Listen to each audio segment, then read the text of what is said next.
Hello everyone, hi and good afternoon to all. I welcome you all to the platform of Infinity Learn. My name is Shubhojit everyone and I will be taking care of your physics. So आज का जो session होने वाला है everyone, that is on the first chapter that we are having. Actually first नहीं है, second है, ठीक है जो हम लोग पढ़ते हैं that is motion in straight line people, ठीक है। और इसमें क्या है कि आज का जो सेशन होने वाला है it is going to be a rapid revision session. The information that I am trying to give with the help of this particular chapter, ये आपको अगर आपके बेसिक्स थोड़े बहुत भी ठीक नहीं है, ठीक है, तो ये बेसिक्स आपके ठीक कर देंगे। सेकेंड, अगर आपको न्यूमेरिकल प्रॉब्लम सॉल्व करने में इश्यूज आते हैं, ठीक है, तो इसमें सफिशिएंट न्यूमेरिकल है। कुछ ऐसे न्यूमेरिकल है, स्टैंडर्ड न्यूमेरिकल है, जो अगर आप कर लोगे तो उसकी जैसे जितने भी न्यूमेरिकल्स होंगे सेम पैटर्न पे या फिर थोड़ा बहुत ऊपर नीचे भी वो आप कर जाओगे, ठीक है। तो स्टैंडर्ड क्वेश्चन सारे हैं।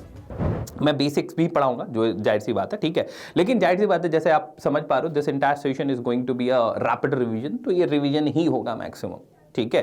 तो थोड़ी सी तेज चलेंगे हम लोग, ठीक है। जितनी इंफॉर्मेशन मुझे डिलीवर करनी चाहिए, ठीक है, वो सारी इंफॉर्मेशन मैं आपको डिलीवर कर दूंगा, सब कुछ, ठीक। इसमें एम्पल अमाउंट ऑफ आपके क्वेश्चंस भी हैं, ठीक है, थ्योरीज तो होंगी ही होंगी, ठीक है, और मैक्सिमम जितना मैं हो सकता है उतना मैं सारी चीज़ें आपको समझाने की इसमें पूरी तरह से कोशिश करूंगा, ठीक है। लेकिन again as I have told it is a rapid one, ठीक है, तो थोड़ा सा तेज चलेंगे अपन, ठीक है। तो आज का जो सेशन होने वाला है everyone, it is going to be, क्या क्या चीजें पढ़ेंगे, रेस्ट एंड मोशन, बेसिक से स्टार्ट करेंगे, what is rest, what is motion, ठीक है। Second will talk about distance and displacement, उसके बाद फिर हम स्पीड एंड वेलोसिटी पे आएंगे, उसके बाद हम फिर एक्सेलरेशन पे आएंगे। तो स्पीड एंड वेलोसिटी की जब हम लोग बात करेंगे तो हम लोग सारी बातें कर लेंगे, ठीक है, कि एवरेज स्पीड क्या होती है, इंस्टेंटेनियस स्पीड क्या होती है, एवरेज वेलोसिटी क्या होती है, इंस्टेंटेनियस वेलोसिटी क्या होती है, कैसे रिप्रेजेंट किया जाता है, वो सारी चीजें बात कर लेंगे अपन, ठीक है। Then will talk about acceleration, acceleration के ऊपर भी बात कर लेंगे, ठीक है, कि इंस्टेंटेनियस एक्सेलरेशन क्या होता है। उसके बाद फिर हम लोग बात कर लेंगे फॉर एन एग्जांपल, हम लोग बात कर लेंगे आपका instantaneous acceleration, positive acceleration, negative acceleration, ये सारी चीजों के ऊपर। इक्वेशन ऑफ मोशन की बात करेंगे, equation of motion due to gravity की भी बात करेंगे, ठीक है। तो जाहिर सी बात है equation of motion due to gravity जो लिखी हुई है, आपको ऐसा लग रहा होगा कि प्रोजेक्टाइल मोशन का है, लेकिन प्रोजेक्टाइल मोशन की बात नहीं करेंगे, इसमें हम सिर्फ वर्टिकल मोशंस को देखेंगे, ठीक है। प्रोजेक्टाइल मोशन की बातें हम लोग करेंगे आपके प्लेन में, ठीक है, क्योंकि ये आपकी बुक्स में दी हुई है, तो अकॉर्डिंग टू द बुक्स ये सारी चीजें चल रही है। ऐसे अगर ये नीट का सेशन होता है या जेई का सेशन होती तो फिर ये जो equation of motion due to gravity इसी में प्रोजेक्टाइल होती, ठीक है। उसके बाद then will talk about the graphs, graphs के ऊपर बात करेंगे अपन, ग्राफ्स के ऊपर देखेंगे सारी चीजें। And at the last will talk about the relative motion, और उसके भी कुछ क्वेश्चंस जितने भी पॉसिबल वेज में हो सकते हैं वो सारे क्वेश्चंस हम लोग करने की कोशिश करेंगे एवरीवन, ठीक है। जैसे मैं बता रहा हूं ये स्टैंडर्ड क्वेश्चन है और स्टैंडर्ड क्वेश्चन के हिसाब से ही चलेंगे। और एक चीज, अगर आप लोग को लग रहा है कि जैसे रिलेटिव मोशंस में इफ यू टॉक अबाउट, जैसे आपका एक स्टैंडर्ड क्वेश्चन बनता है दैट इज फॉर वो स्विमर वाला, रिवर एंड स्विमर जो स्विम करता है, वो अम्ब्रेला के क्वेश्चंस बनते हैं, ठीक है, रेन एंड अम्ब्रेला प्रॉब्लम। तो ये सारी जो क्वेश्चंस है it will be there in plane, ठीक है, मोशन इन प्लेन, उस पे सारी चीजें बात होंगी, प्रोजेक्टाइल मोशन भी उसी पे बात करी जाएगी, ठीक है। So these are the things that is there. So हम लोग स्टार्ट करते हैं everyone with the very important, very basic जो चीजें हम लोग पढ़ते आए हैं, ठीक है, फिर बहुत बेसिक से शुरू करते हैं, ठीक है। That is going to be, that is rest and motion. क्या होता है रेस्ट, क्या होता है मोशन, पहले ये समझना जरूरी है, ठीक है।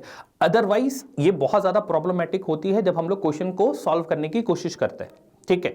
What is rest, what is motion.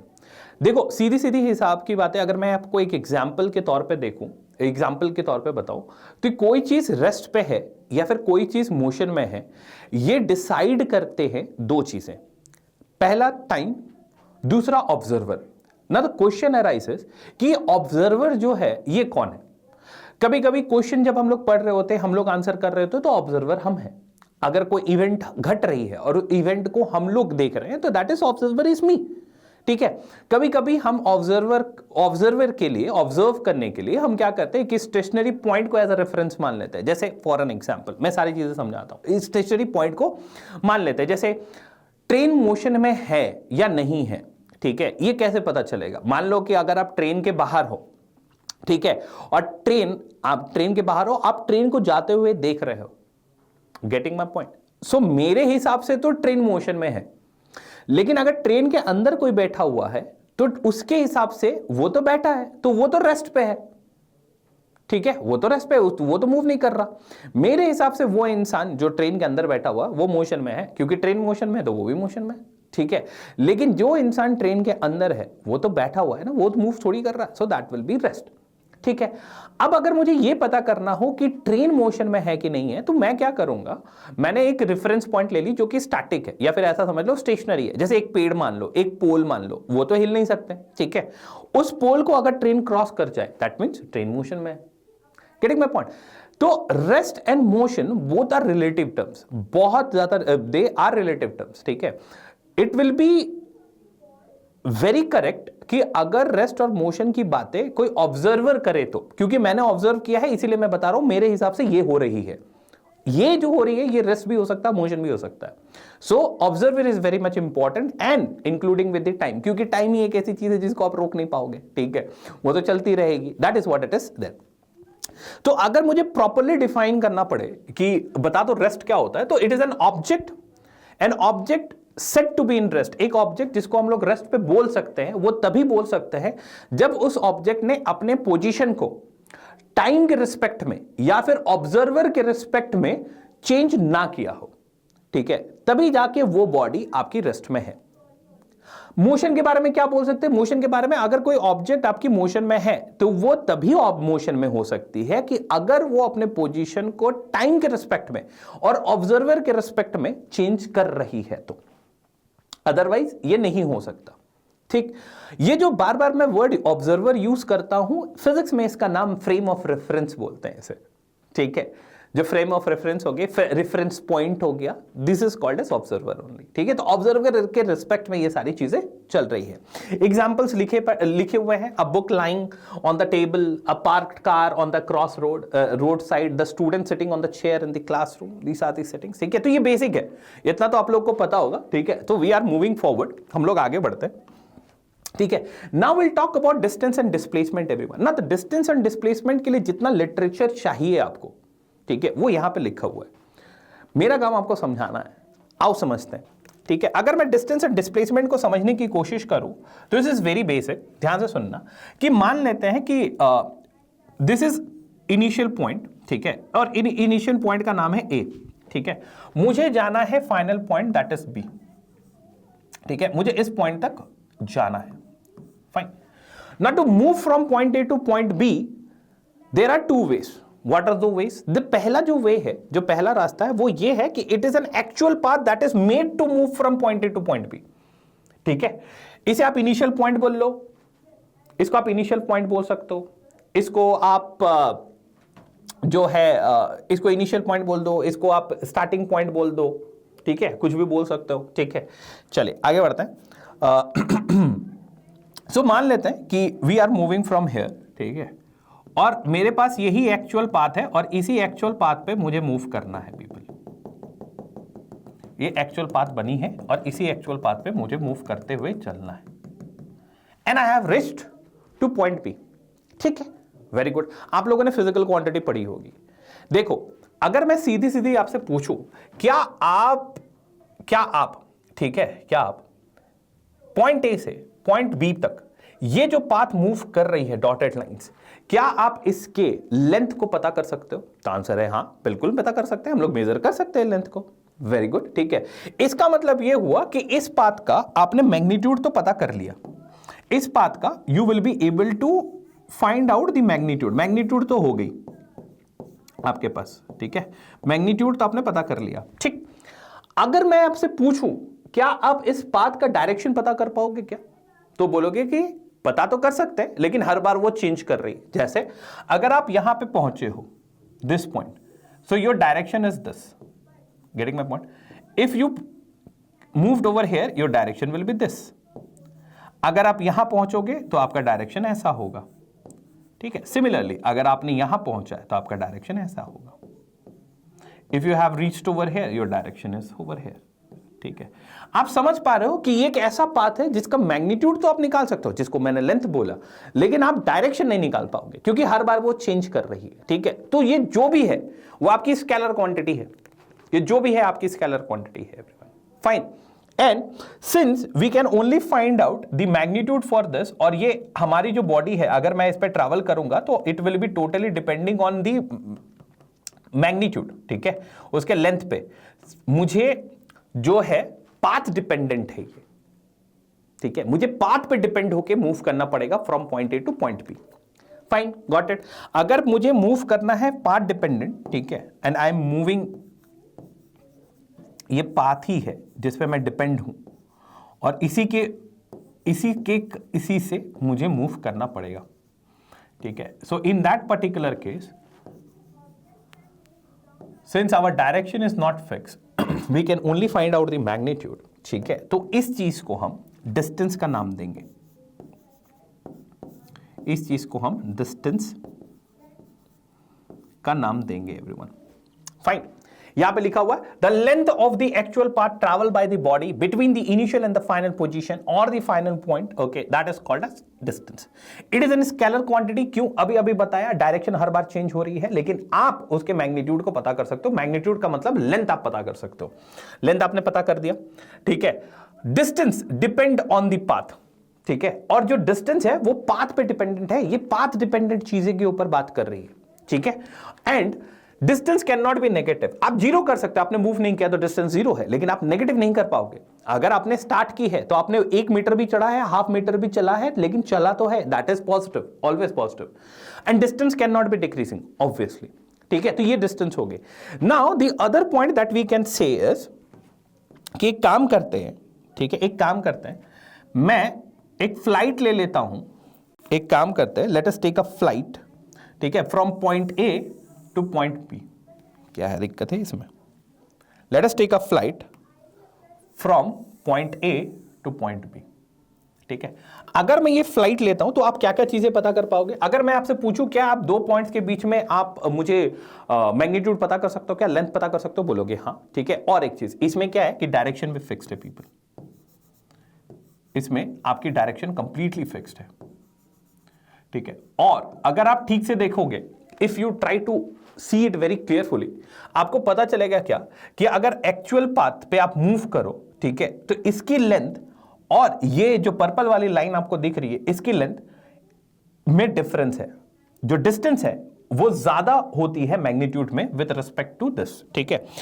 And this line is called as, इस लाइन को हम क्या बोलते हैं? This is called as displacement. इसे हम डिस्प्लेसमेंट का नाम देते हैं पीपल, ठीक है, क्योंकि इसमें डायरेक्शन भी होती है और मैग्नीट्यूड भी हो सकती है, that is why it is called as displacement.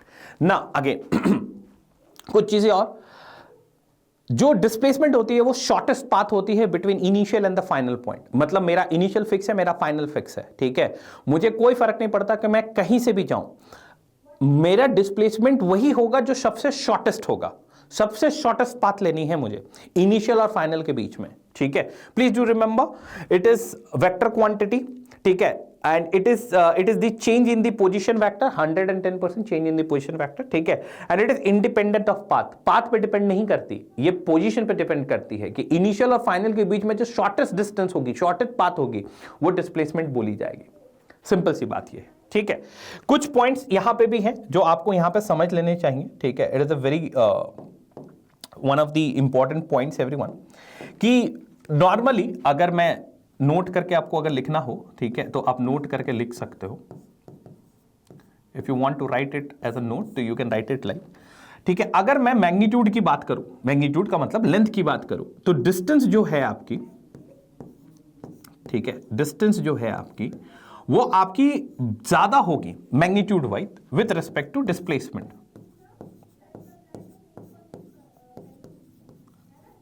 With respect to displacement ये ज्यादा होगी आपकी, ठीक है। लेकिन एक कंडीशन है जिसमें आपकी जो डिस्प्लेसमेंट है और डिस्टेंस है वो बराबर भी हो सकती है।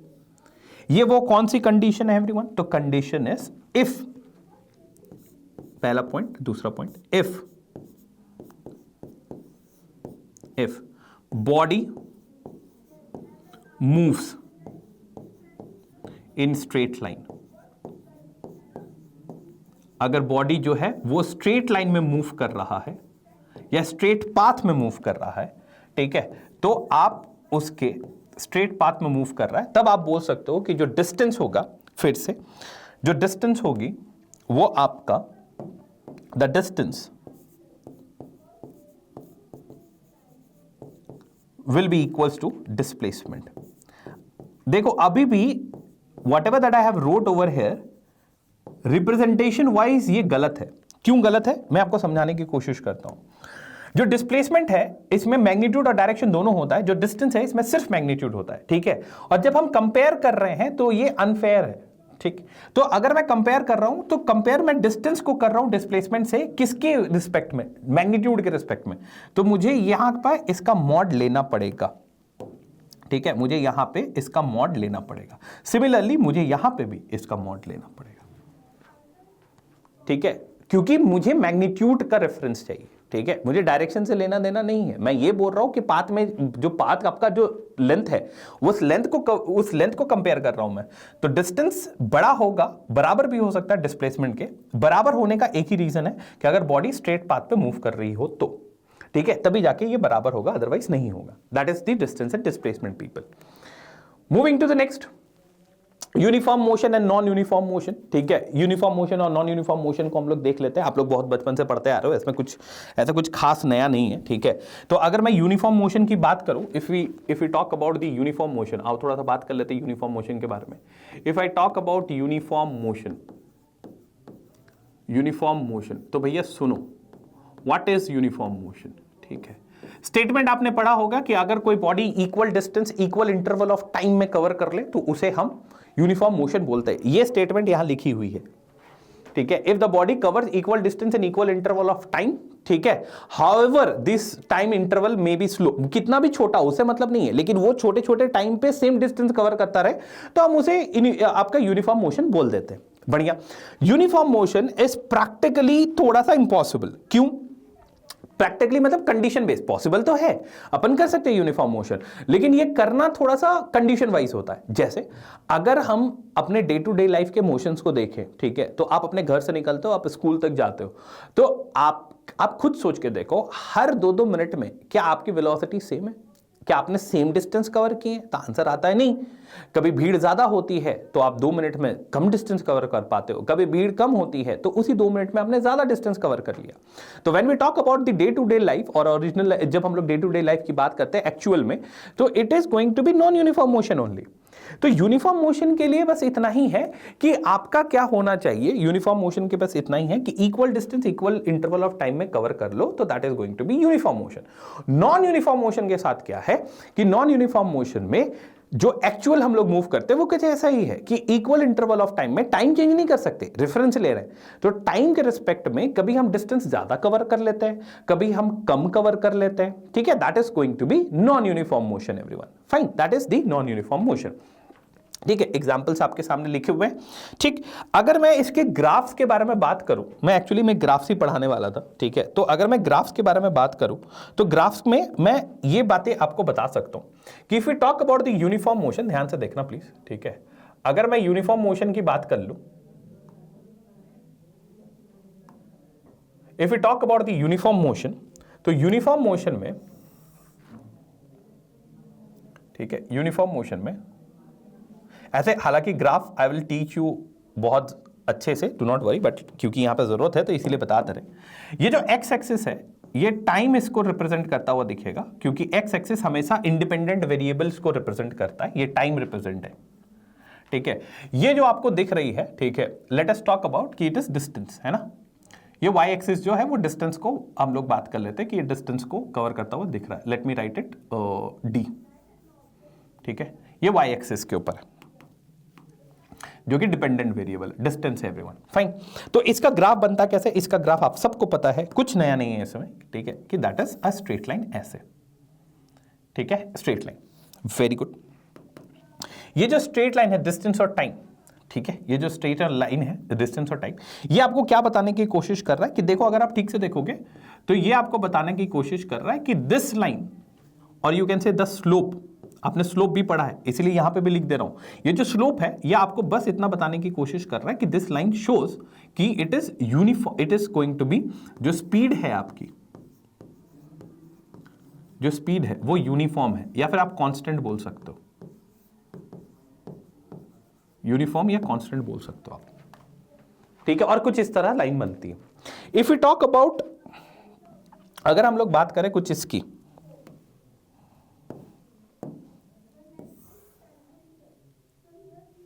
If you talk about this, ठीक है, तो इसमें क्या चेंजेस हैं? अगर हम बात करें इसके ऊपर तो इसमें क्या चेंजेस आ जाएंगे? देखो, जब हम लोग नॉन यूनिफॉर्म मोशन के बारे में बात करते हैं तो नॉन यूनिफॉर्म मोशन आपका इंक्रीजिंग भी हो सकता है, जिसको हम बोलते हैं स्पीड अप कर रहा है, एक्सेलरेटेड है। या नॉन यूनिफॉर्म मोशन जो है वो आपकी डिक्रीजिंग भी हो सकती है, क्योंकि नॉन यूनिफॉर्म है ना, कोई फिक्स नहीं है। हो सकता है कि लगातार, हो सकता है कि एक ऐसा मोशन हो रहा है जिसमें आप डिस्टेंस कम कवर कर रहे हैं, फिर ज्यादा कवर कर रहे हैं, रैंडम चल रहा है, ठीक है। कुछ ऐसे हो सकते हैं कि आपने जो है जो डिस्टेंस है वो लगातार आप बढ़ा रहे हो, ठीक है, लेकिन उसमें कोई भी यूनिफॉर्मली नहीं बढ़ा रहे हो, रैंडम बढ़ रहा है। जैसे मान लेते हैं कि अगर मैं 10-10 सेकंड की बात करूं तो हर 10 सेकंड में पहले आपने 10 मीटर बढ़ाया, 10 मीटर पे चल रहे थे, दूसरे 10 सेकंड में आपने 18 मीटर चल गए, तीसरे 10 सेकंड में आपने सिर्फ और सिर्फ जो है आप 23 मीटर चले। आप समझ रहे हो, कोई फिक्स नहीं है, कुछ एकदम रैंडमनेस है इसमें, वेरिए कर रहा है, ठीक है। तो इस केस में जो मैं आपको अभी यहां पे ग्राफ बताने वाला हूं, ठीक है, इट इज नॉन यूनिफॉर्म। जो मैं ग्राफ आपको यहां पे बताने वाला हूं, it is non uniform increasing बोल सकते हो आप इसको, कि ठीक है, कि टाइम के रिस्पेक्ट में जो डिस्टेंस है वो आपकी बढ़ती हुई जा रही है। That is this non uniform increasing people, which is this, ठीक है, नॉन यूनिफॉर्म इंक्रीजिंग। ये कैसा चल रहा है कि दिस इज, मैं आपको बता दूं तो दिस इज स्पीडिंग अप, आप ये बोल सकते हो। Again this is also time, ये आपका टाइम है, ठीक है, ये आपकी डिस्टेंस है एवरीवन। ये नॉन यूनिफॉर्म मोशन का है। किस तरह का नॉन यूनिफॉर्म मोशन है? तो इट इज स्पीडिंग अप और एक्सेलरेटेड बोल सकते हो आप, स्पीडिंग अप, ठीक है, या एक्सेलरेटेड बोल सकते हो आप इसको, एक्सेलरेटेड बोल सकते हो आप इसको भी, ठीक है। एक चीज और मैं बताने की कोशिश कर रहा हूं इसमें, नॉर्मली आप लोग इसको हो सकता है कि ये कंफ्यूजन हो आपके मन में कि ये जो ग्राफ बना है, ये जो कर्व बना है, दिस इज पैराबोलिक कर्व। नहीं है, नॉन यूनिफॉर्म मोशन कभी भी पैराबोलिक कर्व नहीं बनाता। पैराबोलिक कर्व तभी बनती है जब आपका एक्सेलरेशन कांस्टेंट हो, उसके अलावा नहीं बनता। This is non uniform motion. जब आप दोनों ग्राफ को देखोगे तो आपको दोनों एक जैसे ही दिखेंगे, कुछ अलग सा नहीं दिखेगा, लेकिन उस ग्राफ में जो एक्सेलरेशन है दैट विल बी कांस्टेंट, थोड़ा सा स्टिफनेस में अंतर आती है। जो यूनिफॉर्म वाली ग्राफ होगी वो थोड़ा सा और स्टिफ हो जाएगा, ये जो है उतनी स्टिफ नहीं है, ये पैराबोलिक ग्राफ नहीं है। नॉन यूनिफॉर्म मोशन की ग्राफ पैराबोलिक ग्राफ नहीं होती, क्योंकि उसमें एक्सेलरेशन कांस्टेंट नहीं होता, ठीक है। तो these are the things everyone, याद रखना। So it is just a curve, इसीलिए तो इंटीग्रेशन की जरूरत पड़ती है हमें यहाँ पे, इसीलिए इंटीग्रेशन, डिफरेंशिएशन, कैलकुलस की जरूरत पड़ती है, ठीक है। चलिए आगे बढ़ते हैं। So this is all about uniform motion and non uniform motion, ठीक है। तो ये मैं सोच रहा था कि मैं आपको ग्राफ बना के दिखाऊं, हालांकि मुझे वहीं जगह मिल गई तो मैंने ग्राफ वहीं बना दी, ठीक है। Now let us move to the our speed and speed के बारे में बात कर लेते हैं। स्पीड तो हम लोग पता है, speed is what, the rate of change of position of an object with respect to time if in any direction, किसी भी डायरेक्शन में, उसे हम स्पीड बोलते हैं, ठीक है। अगर मैं स्पीड के फॉर्मूलेस की बात करूं तो speed will be equals to जो डिस्टेंस आपने ट्रैवल किया है, ठीक है, जो भी डिस्टेंस आपने ट्रैवल किया है और उस डिस्टेंस को ट्रैवल करने में जो टाइम लगा है आपको, that is going to be speed. Simple सी बात है। आपको ऐसा यूनिट यहां पता चल रही है, that is metre per second, ठीक है। अगर आपको सीजीएस यूनिट पता करनी है तो सीजीएस यूनिट क्या होती है, मैं लिख देता हूं कि जो सीजीएस यूनिट होती है दैट इज सेंटीमीटर पर सेकंड एवरीवन, सीजीएस यूनिट। ऐसा यूनिट तो पता है। ये स्केलर क्वांटिटी है, क्यों? क्योंकि आप डिस्टेंस को देख लो, डिस्टेंस में आपकी डायरेक्शन का कोई लेना देना नहीं होता, it is just a magnitude, so सिर्फ मैग्नीट्यूड है। Speed can not be negative, zero हो सकती है, पॉजिटिव हो सकती है, नेगेटिव नहीं होगी, डिक्रीजिंग हो सकती है लेकिन नेगेटिव नहीं होगी, ठीक है। आप समझ रहे हो, -2 -7 ये नहीं कर सकते अपन। आप जैसे स्पीड बढ़ा रहे हो फिर आपने घटा दी, वो चलेगा, ठीक है। स्पीड का वो उससे डायरेक्शन से कोई लेना देना नहीं, पहले 50 पे चल रहा था 40 पे चल रहे हो, ठीक है, लेकिन it can not be negative, please याद रखना इस चीज को। एवरेज स्पीड के बारे में बात करें तो रिप्रेजेंटेशन ऑफ एवरेज स्पीड के बारे में बात करें तो जब हम लोग एवरेज स्पीड की बात करते हैं तो this is representation of average speed. मैं v को, जो स्पीड है उसको v से रिप्रेजेंट कर रहा हूं। These are the symbol for the average speed. अगर आप इसको लिखना चाहो तो इसको लिख लो, या फिर आप ऐसे लिखना चाहो तो ऐसे लिख लो, हालांकि बचपन में ऐसा लिखा करते थे, ठीक है। तो it will be equals to what, ये हो जाएगा आपका टोटल डिस्टेंस ट्रैवल्ड, जितना आपने डिस्टेंस ट्रैवल्ड किया है, total distance travelled, total distance travelled by total time, total time taken to travel. आपके बुक्स में, अगर आप कोई बुक्स प्रेफर करते होगे तो आपके बुक्स में इस चीज को कुछ इस तरह से रिप्रेजेंट करने की कोशिश की गई है, देख लेना, x बाई डी टी, ठीक है, कुछ इस तरह से रिप्रेजेंटेशन की गई है, del x by d t, ठीक है। यहां पे जो x आपको दिख रहा है, the word x which is written over here, ठीक है, ये आपके पोजीशन को डिफाइन करता है, ठीक है। और मैं आपको एक चीज और बता देना चाहता हूं कि जो पोजीशन है, ठीक है, जो पोजीशन है आपकी, वो सिर्फ और सिर्फ वेक्टर्स के लिए डिफाइन हुई है, मतलब आपका डायरेक्शन, आपके मैग्नीट्यूड। जब हम लोग इसकी बात कर रहे हैं तो ये सिर्फ और सिर्फ मैग्नीट्यूड के बारे में बात की जा रही है, तो सिंपल इसको लिखना इज नॉट करेक्ट, ठीक है, आपको इसके मैग्नीट्यूड के बारे में बात करनी पड़ेगी, नाउ इट इज करेक्ट, ठीक है। रिप्रेजेंटेशन का ध्यान रखना पड़ेगा क्योंकि आप बोर्ड्स में दे रहे हो और ये मिस्टेक कर देते हो आप लोग, ठीक है, ये मिस्टेक हो जाती है आपसे। अभी करवाऊंगा मैं, एवरेज स्पीड के बारे में बात करेंगे तो फिर वहां पे दिक्कत होगी, ठीक है। तो एक्स जो है वो आपके पोजीशन को डिपेंड करता है, ठीक है, मुझे पोजीशन के बारे में बात करती है एवरीवन, ठीक है, that is what it is there. Instantaneous speed के बारे में बात करें तो इंस्टेंटेनियस स्पीड क्या होती है, एक ऐसी स्पीड, ठीक है, जब आप एक जर्नी कर रहे होते हो और मैं आपको एक स्पेसिफिक टाइम बता दूं कि भैया सुनो, जब आप ट्रैवल कर रहे थे 3 घंटे के लिए और मैं पूछ लूं 1 घंटा 15 मिनट पे तुम्हारी, एग्जैक्टली 1 घंटा 15 मिनट पे तुम्हारी स्पीड क्या थी, that is called as instantaneous speed, ठीक है, इंस्टेंटेनियस स्पीड। तो इंस्टेंटेनियस स्पीड की जब हम लोग बात कर लेते हैं, ठीक है, और वो बहुत छोटे टाइम इंटरवल के लिए होता है, at an moment, at an instant के लिए होता है, ठीक है। तो उस केस में when we talk about the representation of this, तो इसका जो रिप्रेजेंटेशन है डिफरेंशिएशन के फॉर्म में, ये भी हम लोग अभी डिफरेंशिएशन के फॉर्म में ही देखेंगे, ठीक है। तो it will be written as like this, ठीक है, मैं that is dx by dt। भैया ध्यान से सुनना, ये अभी भी गलत है क्योंकि x जो है वो आपके पोजीशन को शो करने की बात कर रहा है, पोजीशन वेलोसिटी के साथ, मतलब आपके डायरेक्शन और मैग्नीट्यूड दोनों के साथ रिलेट करती है। इसीलिए अगर आपको इसको लिखना पड़े, मतलब मैं अगर बात करूं कि मुझे स्पीड पता करनी है इंस्टेंटेनियस स्पीड के बारे में बात करूं तो आप ये नहीं लिख सकते, आपको इसके साथ इसका मॉड लिखना पड़ेगा क्योंकि आपको सिर्फ मैग्नीट्यूड से लेना देना है, ठीक है। This is the correct representation of the instantaneous speed. I hope it is clear to all, ठीक है। चलिए आगे बात करते हैं, और मैंने एरो भी नहीं डाला तो आप समझ सकते हो ये स्पीड की बात है। When we talk about the velocity everyone, velocity आपको पता है कि velocity में क्या होता है कि डिस्प्लेसमेंट की बात करते हैं। डिस्प्लेसमेंट जो होती है the rate of change of position, देखो पोजीशन है, position of an object with the time in the given direction, कोई एक स्पेसिफिक डायरेक्शन हो। तो वेलोसिटी की जब हम लोग बात कर लेते हैं, when we talk about the velocity everyone, तो वेलोसिटी जो है it will be equals to जो डिस्प्लेसमेंट हम लोगों ने कवर की है, शॉर्टेस्ट पाथ जो हम लोगों ने कवर किया है, डिस्प्लेसमेंट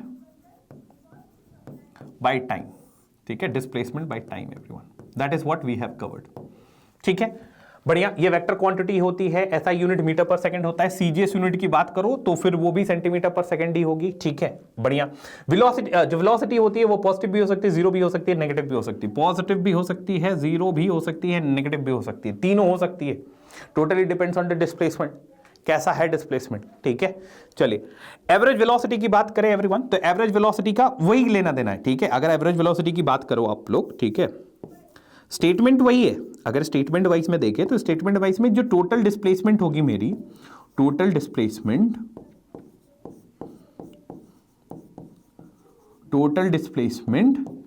और इस डिस्प्लेसमेंट को कवर करने के लिए टोटल टाइम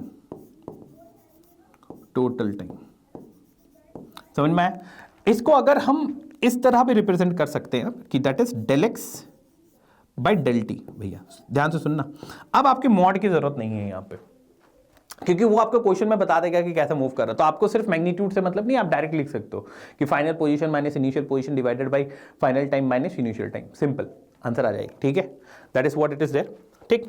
इंस्टेंटेनियस वेलोसिटी की जब हम लोग बात करते हैं तो इंस्टेंटेनियस मतलब वो एक पर्टिकुलर टाइम पे वेलोसिटी की बात करेंगे। तो जब हम लोग इंस्टेंटेनियस वेलोसिटी की बात कर रहे होंगे, देख लो इंस्टेंटेनियस वेलोसिटी के बारे में बात कर रहे होंगे, तो we can simply write that is dx by dt, simple, कोई दिक्कत नहीं, ठीक है। अगर आपको मन में शांति चाहिए तो यहाँ पे एरो भी पुट कर सकते हो ठीक है, कोई बात नहीं। दैट इज व्हाट ये this is what it is there, ठीक है। That is velocity, average velocity, instantaneous velocity, सारी चीजें हो गई, ठीक। Very good. Let us move to our acceleration के बारे में बात कर लेते हैं कि क्या होता है acceleration everyone. So we all people know when we talk about the acceleration, basically जब हम लोग डिफाइन करते हैं एक्सेलरेशन तो हम लोग एवरेज एक्सेलरेशन को डिफाइन करते हैं, लेकिन कोई नहीं, जब हम लोग एक्सेलरेशन की बात करते हैं तो acceleration the rate of change of velocity of an object with respect to time, उसको हम लोग एक्सेलरेशन बोलते हैं। तो एक्सेलरेशन को ए से रिप्रेजेंट किया जाता है which is a vector quantity. सिर्फ मैं मैग्नीट्यूड की बात कर रहा हूं यहां पे, इसलिए एरो नहीं पुट कर रहा। That is change in velocity with respect to time, ठीक है। अगर आप पुट करना चाहते हो मन में शांति के लिए, ये रही मन की शांति आपकी, ठीक है। बस ये इतना ही है, इससे ज्यादा कुछ भी नहीं, ठीक है। इसका मतलब ये कि अगर मैं सिर्फ मैग्नीट्यूड की बात करूं यहां पे एवरीवन, चलो वेक्टर के फॉर्म में ही कर देते हैं, हाँ ना, हाँ। जब हम लोग इसके मैग्नीट्यूड के बारे में बात कर रहे हैं तो आप बोल सकते हो कि जो आप ऐसा बोल सकते हो कि जो फाइनल वेलोसिटी थी माइनस इनिशियल वेलोसिटी, यही है with respect to the time, ठीक है। ये एक्सेलरेशन हो गया आपका, फाइन। हाँ, एक्सेलरेशन जो है उसकी ऐसा unit metre per second square होती है, वेक्टर क्वांटिटी होती है, पॉजिटिव भी होती है, जीरो भी होती है, नेगेटिव भी होती है, ठीक है। और जब हम लोग एवरेज एक्सेलरेशन की बात करें everyone, again it is a vector quantity, तो जब हम लोग एवरेज एक्सेलरेशन की बात करेंगे, जब हम लोग एवरेज एक्सेलरेशन की बात करेंगे तो it will be the same thing, the total change in velocity with respect to time, same चीजें हैं, ठीक है। लेकिन आप इसको ऐसे लिख सकते हो, सॉरी,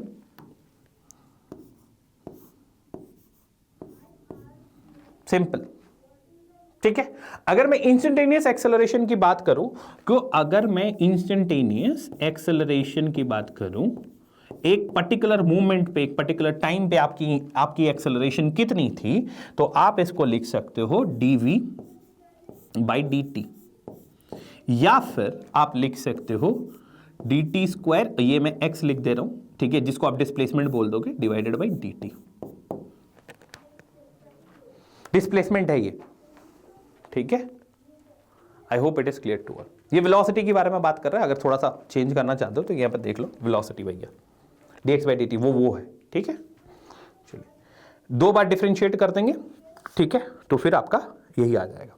जो वेलोसिटी अगर दी है उसको आप डिफरेंशिएट कर दो, एक्सेलरेशन आ जाएगा। नहीं तो जो डिस्प्लेसमेंट दिया था जिससे वेलोसिटी निकली थी उसको डबल डिफरेंशिएट कर दो, छूट गया था, ठीक है, डबल डिफरेंशिएट कर दो तो भी आपका एक्सेलरेशन आ जाएगा, ठीक है। This is all what it is there. Positive acceleration और नेगेटिव एक्सेलरेशन के बारे में बात कर ले। मैं आपको एक सिंपल से ट्रिक दिखाता हूं, मतलब ट्रिक नहीं है, मतलब आप लोग जानते हो उस चीज को, बस मैं आपको बता दे रहा हूं कि अगर if the velocity of the object is increasing with the time, it is a positive acceleration. Simple सी बात ये है कि हम लोग जब एक्सेलरेशन निकालते हैं, क्योंकि वेक्टर क्वांटिटी है, तो हमें पोजीशन से मतलब होता है, मतलब इनिशियल पॉइंट पे है या फाइनल पॉइंट पे है, ये बात करते हैं, ठीक है। तो अगर मुझे पॉजिटिव पता करनी है, अगर फाइनल वेलोसिटी जो होगी मेरी वो अगर ज्यादा है इनिशियल वेलोसिटी से, एक फाइनल वेलोसिटी वेक्टर फॉर्म में नहीं लिख रहा, मैं मैग्नीट्यूड में ही लिख रहा हूं, ठीक है, मैं सिर्फ और सिर्फ मैग्नीट्यूड में लिख रहा हूं। अगर फाइनल वेलोसिटी आपकी ज्यादा है आपकी इनिशियल वेलोसिटी से, तो आप इसको बोल सकते हो positive acceleration, positive acceleration,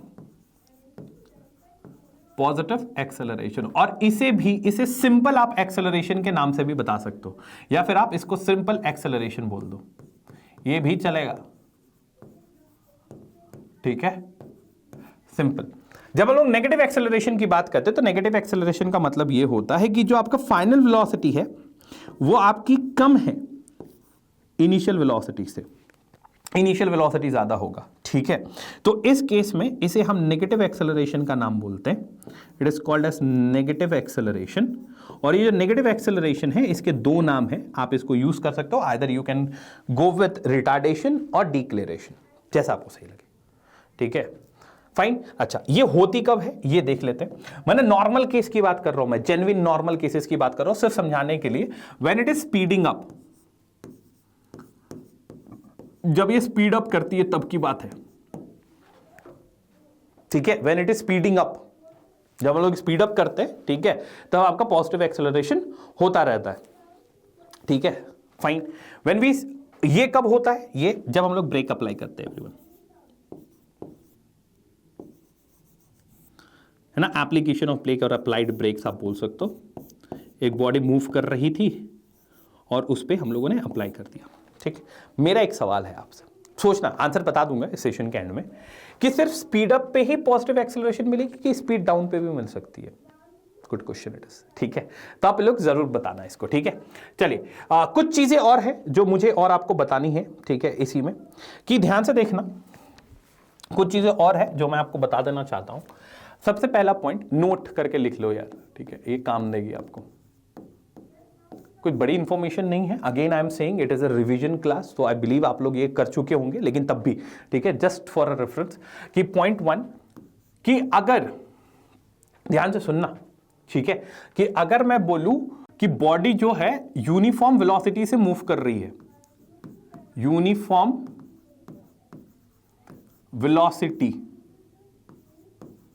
velocity से मूव कर रही है, अगर बॉडी यूनिफॉर्म वेलोसिटी से मूव कर रही है, ठीक है, तो इसका मतलब यह हुआ कि जो एक्सेलरेशन होगी आपकी वो 0 होगी, ठीक है। यूनिफॉर्म वेलोसिटी से मूव करने का मतलब यह है कि टाइम के रिस्पेक्ट में चेंज नहीं हो रही है वेलोसिटी। तो टाइम के रिस्पेक्ट में अगर चेंज नहीं हो रही है वेलोसिटी, तो देखो, अगर मेरा ये इनिशियल पॉइंट था और ये मेरा फाइनल पॉइंट है, ये बी है फाइनल, ए है इनिशियल, तो हर टाइम इंटरवल पे, ठीक है, हर टाइम इंटरवल पे मैंने सेम वेलोसिटी कवर की है, 20 मीटर पर सेकंड मान लेते हैं, ठीक है। ये 10 सेकंड की बात कर रहा हूं मैं, 10 सेकंड, 10 सेकंड, 10 सेकंड, 10 सेकंड्स, हर जगह 20, everywhere 20 metre per second, 20 metre per second, everywhere I have taken 20 metre, क्योंकि यूनिफॉर्म है, टाइम के रिस्पेक्ट में चेंज नहीं करेगी, वही है। तो अगर आप देखना चाहो चेंज इन वेलोसिटी, तो ये भाई ये आपका, मान लो कि ये आपका पहला पॉइंट, ये आपका दूसरा पॉइंट, माइनस करके देख लो, सेम ही आएगा। ये माइनस करके देख लो, ठीक है, ये माइनस करके देख लो, पहले 20 था, बाद में 20 था, पहले भी 20 था, माइनस करोगे 0 ही आएगा। तो यूनिफॉर्म वेलोसिटी में एक्सेलरेशन 0 होती है, ठीक है। अब बात करते हैं इंपॉर्टेंट पॉइंट्स की, कि second point everyone, second point, अगर मैं बात करूं कि जो वेलोसिटी है मेरी, वेलोसिटी जो है मेरी, वो यूनिफॉर्मली इंक्रीज हो रही है,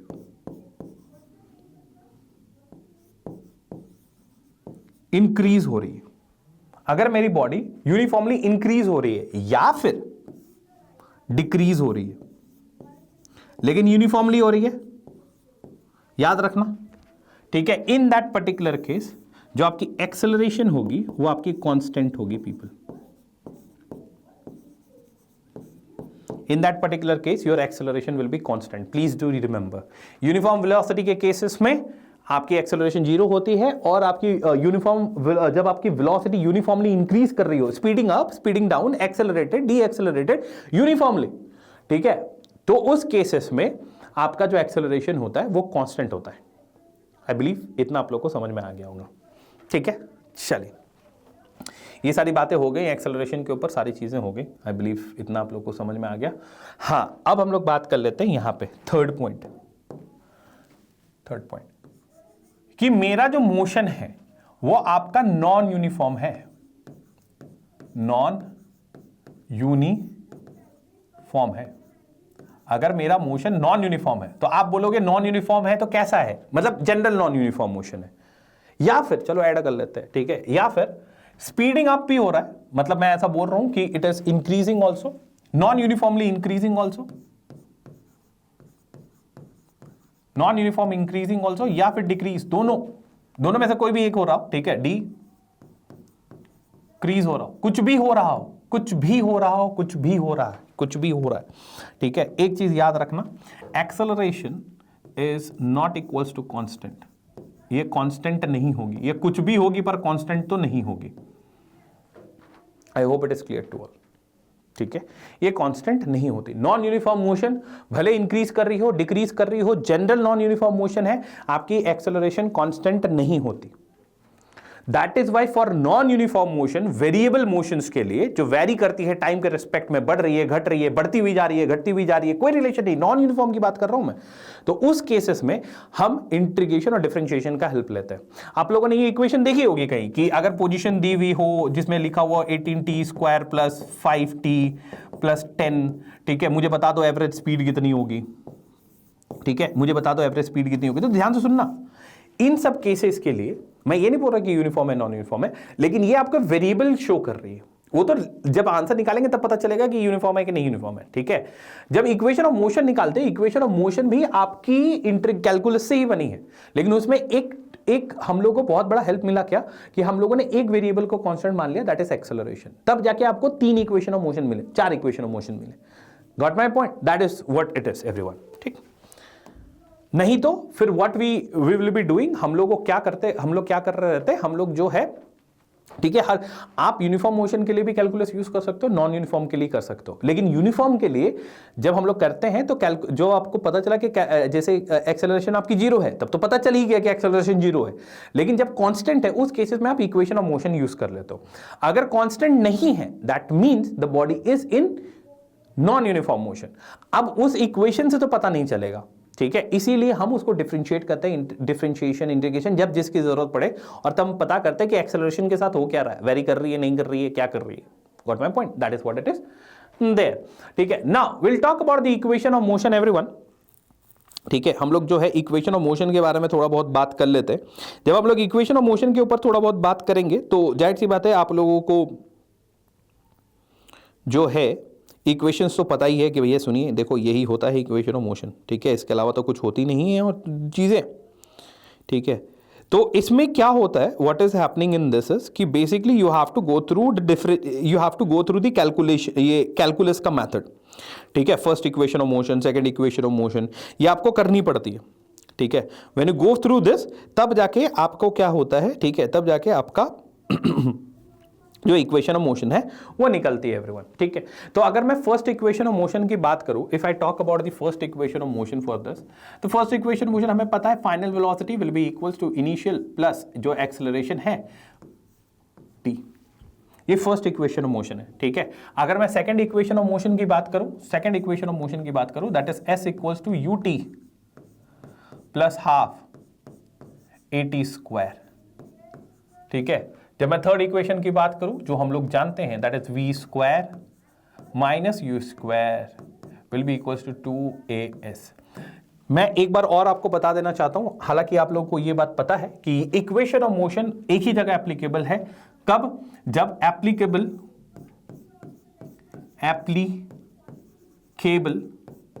कब? जब एक्सेलरेशन आपकी कांस्टेंट हो तब। अगर एक्सेलरेशन कांस्टेंट नहीं है तो आप ये डायरेक्ट, ये फॉर्मूलाज है, ये रिलेशंस है, ये कैलकुलस से ही निकली हैं, उनको भी इंटीग्रेट और डिफरेंशिएट किया गया था, तब जाके ये निकला है, लेकिन ये तभी निकल पाया है जब एक्सेलरेशन आपकी कांस्टेंट थी। समझ रहे हो बात? अगर एक्सेलरेशन कांस्टेंट नहीं होगी तो आपको उस इक्वेशन को फिर से इंटीग्रेट डिफरेंशिएशन जो भी है वो आपको करना पड़ेगा अकॉर्डिंग टू द यूज, जो भी यूज है आपकी, ठीक है। अगर मैं इसके ऊपर जाऊं, if I talk about this, ठीक है, if I talk about this, मैं क्या लिख सकता हूं इसके लिए, ठीक है। अगर मैं इसके ऊपर जाऊं दिस फर्स्ट के लिए, तो फर्स्ट के लिए मैं क्या लिख सकता हूं कि मुझे पता है कि जो एक्सेलरेशन होती है वो होती है dv/dt, मैंने आपको बताई थी dv/dt। तो मैं ऐसा लिख सकता हूं कि dv will be equals to adt। adt का मतलब क्या समझ में आ रहा हूं कि एक्सेलरेशन जो है छोटे टाइम इंटरवल के लिए वो फ्लक्चुएट मतलब चेंज कर रही है, सीधी सीधी बात यही है। तो dv को मैं इंटीग्रेट कर दूंगा, एक्सेलरेशन को मैं इंटीग्रेट कर दूंगा, इसको मैं थोड़ा सा नीचे लिख लेता हूं, अदरवाइज ये थोड़ा सा मुझे पुट करने में प्रॉब्लम आएगी, है ना। dv/dt, तो मैं लिखूंगा यहां पे कि जो dv है इसे हम इंटीग्रेट कर रहे हैं adt को भी,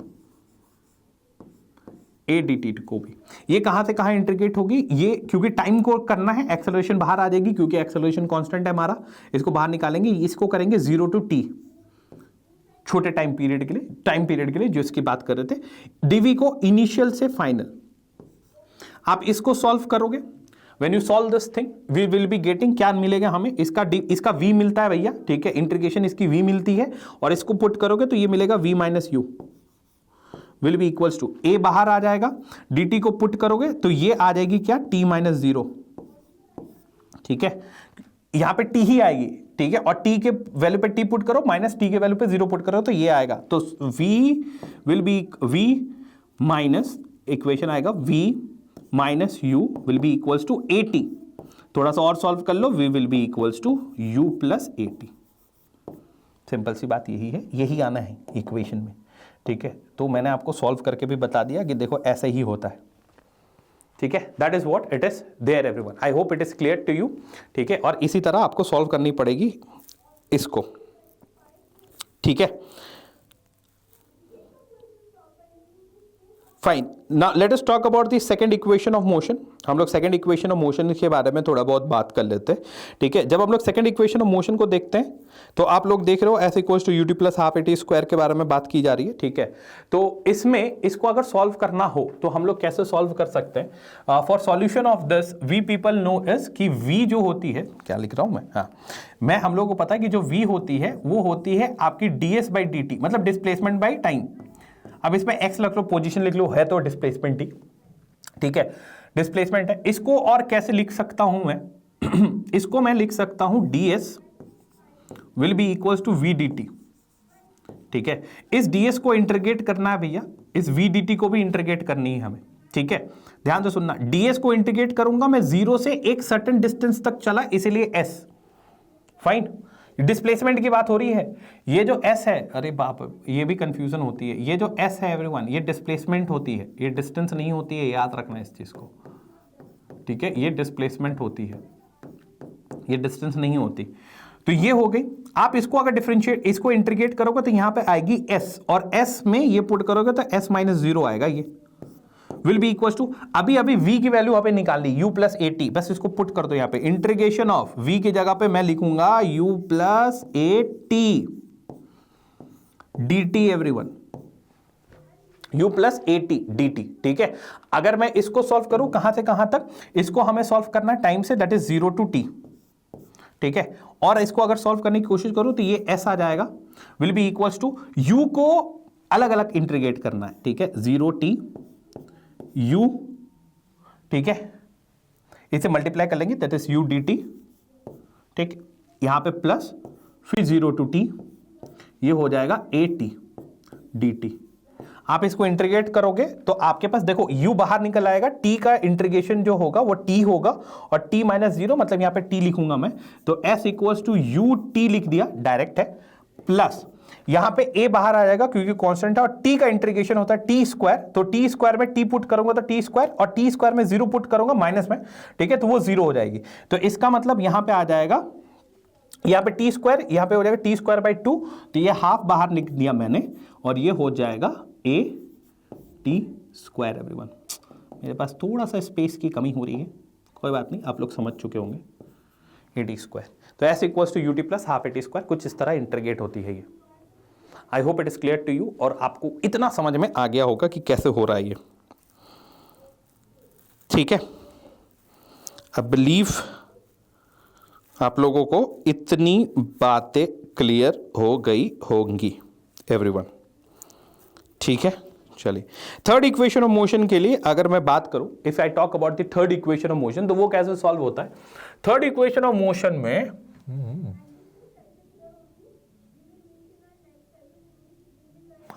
we know acceleration is equals to dv by ds, नहीं, सो dv बाई dt होती है, कहां ds बोल रहा हूं मैं, ठीक है, और ये जो v है, वेलोसिटी है, वो आपकी क्या होती है, डिस्प्लेसमेंट बाय टाइम होती है, तो मैंने क्या किया, मैंने इस चीज को ऐसे लिखा कि a will be equals to dv by ds multiplication of ds by dt, ये लिख ली, इसको चेन रूल बोलते हैं अपन, ठीक है, अगर आपको याद हो तो इसको चेन रूल बोलते हैं, ठीक है, ये चेन रूल ही है, fine, I hope it is clear to you, और इतना आप लोग को समझ में आ रहा होगा कि क्या लिखा है हमने यहां पे, ठीक है, चलो, अगर ऐसी बात है ठीक। तो ये जो ds बाई dt है, अगर मैं इसको डिफरेंशिएशन है तो बेसिकली ये और कुछ नहीं है, ये एक वेलोसिटी है एवरीवन। तो इसके जगह पे मैं v लिख सकता हूं, तो acceleration will be equals to v dv ds। ये इधर लेके जाओ, इधर लेके आओ, तो a ds will be equals to v dv। Integrate करनी है अपने को, ठीक है। जब मैं इंटीग्रेट करूंगा, एक्सेलरेशन कांस्टेंट है, तो इसको मैं इंटीग्रेट करूंगा 0 टू s, इसको इंटीग्रेट कहां करूंगा u टू v, ठीक है।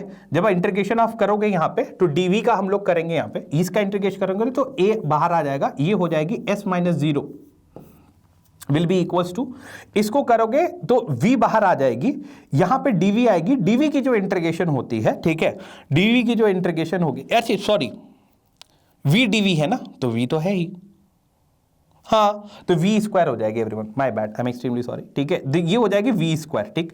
तो अगर ये v स्क्वायर हो गई डिवाइडेड बाई 2, ये हो जाएगा आपका u और v। आप इसको सॉल्व करोगे तो ये हो जाएगी as will be equals to, यहां पे ये हो जाएगी v स्क्वायर बाई 2 माइनस में, और ये हो जाएगी आपकी u स्क्वायर बाई 2, ठीक। ये 2 कॉमन आ जाएगा, इधर भेज देंगे तो आपके पास इक्वेशन क्या आ जाएगी, that is v square minus u square will be equals to 2as। I hope it is clear to all, ठीक है। वैसे इतना ही है, इससे ज्यादा कुछ नहीं करनी थी, ठीक है। तो मैंने आपको सॉल्व करके भी बता दिया, अगर आपसे पूछा जाए इक्वेशन ऑफ मोशन डिराइव कर दो तो डिराइव कर देना, ठीक। इक्वेशन ऑफ मोशन ये उसी के लिए था, मुझे नहीं लगा था कि उसमें हो जाएगा, तो मैंने एक एक्स्ट्रा ले लिया था, ठीक। Equation of motion under the gravity everyone, equation of motion under the gravity. तो आपको देखो, मैं फिर से अब तो डिराइव नहीं करूंगा, लेकिन मैं आपको बस इतना बताना चाहता हूं, जहां पे आपने ए लिखा था, आपने ग्रेविटेशन पढ़ी है, ठीक है, तो जहां पे ए लिखी हुई थी वहां पे हम जी लिख देंगे। तो first equation of motion will be v will be equals to u plus g t everyone. Second equation of motion will be equals to, क्या होती है second equation, s equals to u t plus half g t square. Third equation of motion will be v square minus u square will be equals to 2gs। भैया s displacement है, please s जो है displacement है, कुछ गड़बड़ मत कर देना, ठीक। आगे मूव करते हैं, अब पॉजिटिव और नेगेटिव कैसे लेते हैं वो देख लो, how we can take positive and negative in this, ठीक है। तो मान लेते हैं कि this is a surface, ground मान लो, ठीक है, आपके लिए ग्राउंड मान लो, सरफेस मान लो, जो भी मानना है, ठीक है। दो कंडीशंस रखता हूं मैं, ठीक, इसी कंडीशंस के हेल्प से सारी चीजें सॉल्व हो जाएंगी, ठीक है। एक बॉडी है हमारे पास, ये रही पहली बॉडी, कहाँ गया, हाँ, this is the first body, copy, ये रही सेकंड बॉडी। कब पॉजिटिव और नेगेटिव लेनी है वो देख लो, ठीक है।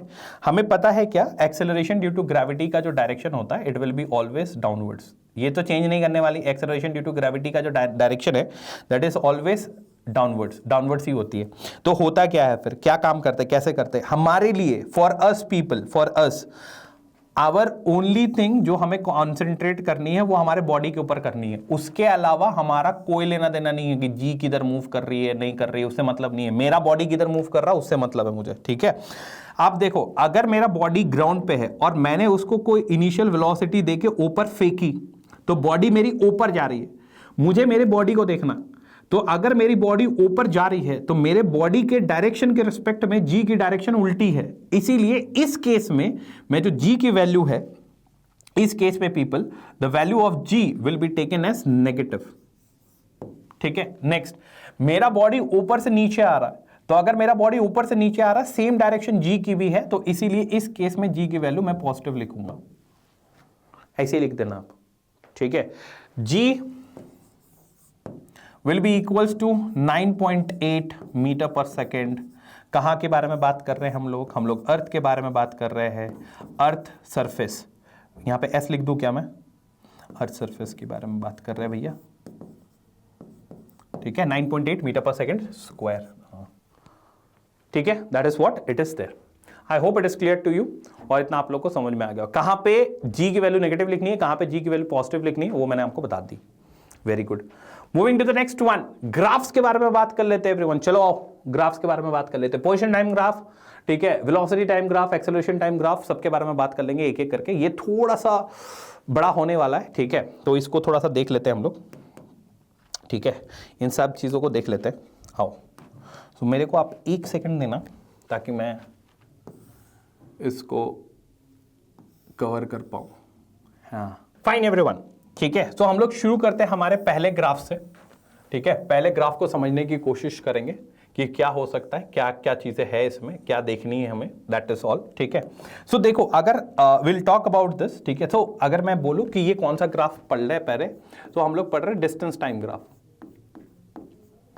ठीक है। ये हम लोग पढ़ रहे हैं डिस्टेंस टाइम ग्राफ, ठीक है, distance time graph everyone. Distance time graph में आप क्या देखते हो इधर, ठीक है, ध्यान से सुनना, सुनते जाना बस, ठीक है। अगर मान लेते हैं, ठीक है, let us talk about this, कि अगर ये टी है तो ये डिस्टेंस है, ठीक है, ये आपका डिस्टेंस है एवरीवन, ये आपका डिस्टेंस है, ठीक है। अगर ऐसा है तो अगर मेरे पास कुछ इस तरह की ग्राफ आ गई, ध्यान से देखना, ठीक है, इस तरह की ग्राफ आ गई, ये दिख रहा है मेरे को ऐसे, इसका मतलब ये है कि the body is in rest, याद रहे, इसका मतलब ये है कि the body is in rest, body जो है हमारी वो रेस्ट पे है, ठीक है, सिंपल सी बात यही है। ऐसा क्यों हो रहा है वो भी देख लो, अगर जानना है तो वो भी जान लो। कि मान लेते हैं कि मैंने एक पॉइंट ले ली यहां पे, इस पॉइंट को मैंने बोला T1 और एक पॉइंट ले ली इसी इक्वेशन में, इसको बोल दिया T2। टाइम बढ़ रही है लेकिन मेरा डिस्टेंस नहीं बढ़ रहा, तो ये तभी हो सकता है जब गाड़ी रुकी हुई हो या बॉडी रुका हुआ हो, तभी जाके हो सकता है। मूविंग टू नेक्स्ट, इसके बारे में बात कर लेते हैं एवरीवन, ठीक है। Let us talk about this, कि अगर मैं बात करूं, ये डिस्टेंस ही है, ठीक है, ये डिस्टेंस है, मान लेना यार आप लोग डिस्टेंस है ये, ठीक है। अगर ग्राफ कुछ इस तरह बन रही हो, इस तरह बन रही है, ठीक है, ग्राफ अगर कुछ इस तरह बन रही है तो ये क्या शो करती है, दिस शोज यूनिफॉर्म मोशन, याद रखना, ठीक है। और इसकी जो स्लोप है, ये स्लोप आपको स्पीड के बारे में बताएगी, ये जो स्लोप है, ठीक है, ये स्लोप आपको क्या बताएगी, ये स्लोप आपको बताएगी स्पीड के बारे में। और ऐसा मान के चलते हो कि स्पीड जो है वो कांस्टेंट है, या यूनिफॉर्म आप बोल सकते हो, कांस्टेंट बोल सकते हो, ठीक है, स्पीड जो है वो कांस्टेंट है, सिंपल सी बात। ये यहां की बात कर लेते हैं, ये जो ग्राफ है कुछ इस तरह बनेगी, ये जो ग्राफ है कुछ इस तरह बनेगी, देखना,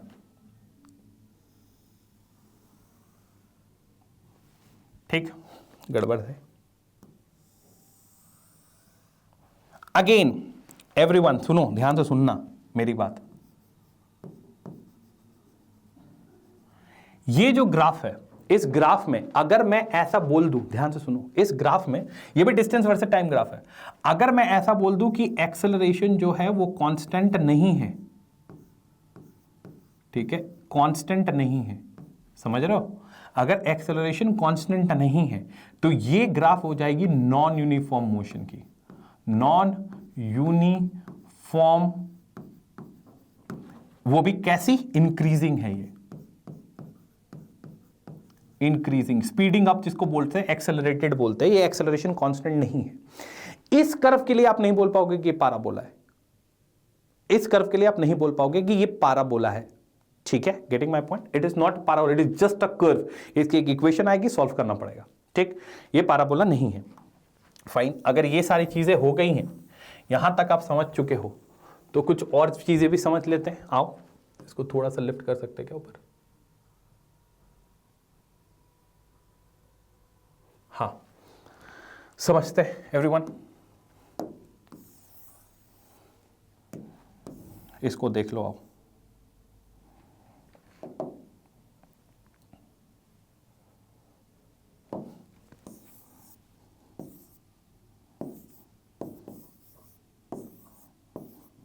ठीक, अगर मैं बोलूं कुछ इस तरह, ये तो थोड़ी टेढ़ी हो गई, हाँ, अगर मैं इस तरह की बात करूं, छोटी भी कर सकते हैं, ठीक।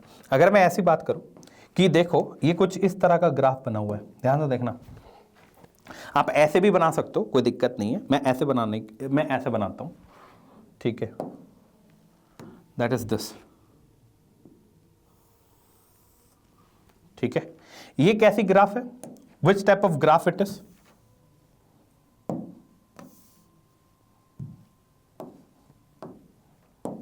which type of graph it is, which type of graph, it is decreasing graph, speeding down बोल सकते हैं इसको आप, speeding down, ठीक है, it is decreasing, speeding down, deaccelerated, ये शब्द यूज कर सकते हो आप। ये कैसी ग्राफ है, ये नॉन यूनिफॉर्म मोशन की ग्राफ है, और इसमें आपकी एक्सेलरेशन कांस्टेंट नहीं है। मैं बार बार बोल रहा हूं, प्लीज गड़बड़ मत कर देना, ये ठीक है, ये आपकी नॉन यूनिफॉर्म मोशन की ग्राफ है, नॉन यूनिफॉर्म मोशन की ग्राफ है, नॉन यूनिफॉर्म मोशन की ग्राफ है, जिसमें एक्सेलरेशन कांस्टेंट नहीं है, ठीक है, एक्सेलरेशन इज नॉट कांस्टेंट। फिर आप बोलोगे कि सर एक बात बताओ, हम लोगों ने जो पाराबोला पढ़ा था कि एक कर्व होती है आपकी ऐसे ही जाती है, वो भी पाराबोला होती है, वो कैसी होती है, वो देखो ऐसी होती है, ठीक है, वो ऐसी होती है, सब डिस्टेंस टाइम ग्राफ पे चल रहा है, ठीक है। अगर मैं बस इतना बोल दूं, सिर्फ इतना बोल दूं, ठीक है, हालांकि ग्राफ में आपको उतना नहीं समझ में आएगा, टू बी वेरी एग्जैक्ट उतनी बातें नहीं समझ में आएगी, बस मैं इतना बोल दूं कि सुनो, ये ए जो है ये कांस्टेंट है और इंक्रीजिंग है, ठीक है, तो ग्राफ कैसे चेंज होगा पता है,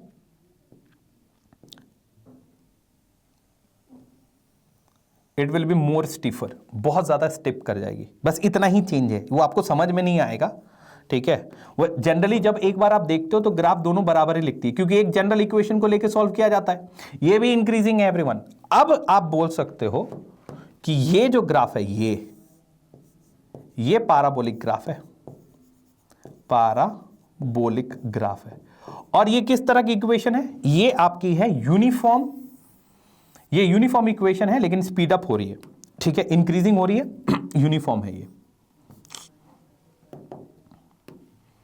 ये यूनिफॉर्म है, यूनिफॉर्म हो रहा है, यूनिफॉर्म, हाँ यूनिफॉर्मली चल रही है, कैसे इंक्रीज कर रही है, क्या इंक्रीज कर रही है, तो स्पीड अप हो रहा है, एक्सेलरेटेड हो रहा है, ठीक है। इसी को अगर मैं लूं यहां से ऐसे, ठीक है, अगर मैं ऐसे ले लूं और मैं बोल दूं कि एक्सेलरेशन कांस्टेंट है आपकी, ठीक है, तो उस केस में डिक्रीजिंग तो ये भी होगी, लेकिन चेंजेस बस इतने आएंगे कि it will be more stiffer. देखो ऐसे ये समझ में नहीं आएगा आपको, मैं आपको फिर से बता रहा हूं, as an in the graph it, आप बोलोगे कि सर थोड़ा सा ज्यादा बेंड हो गया, ऐसा नहीं है, ठीक है, थोड़ा सा ज्यादा स्टिफ हो सकता है, ठीक है। इसीलिए मैं क्या करूं, मैं कैसे समझाऊं, एक काम करते हैं, इसको हटा ही देते हैं, ठीक है, ये हट जाएगी, हाँ ए कांस्टेंट है, ये हटाओ,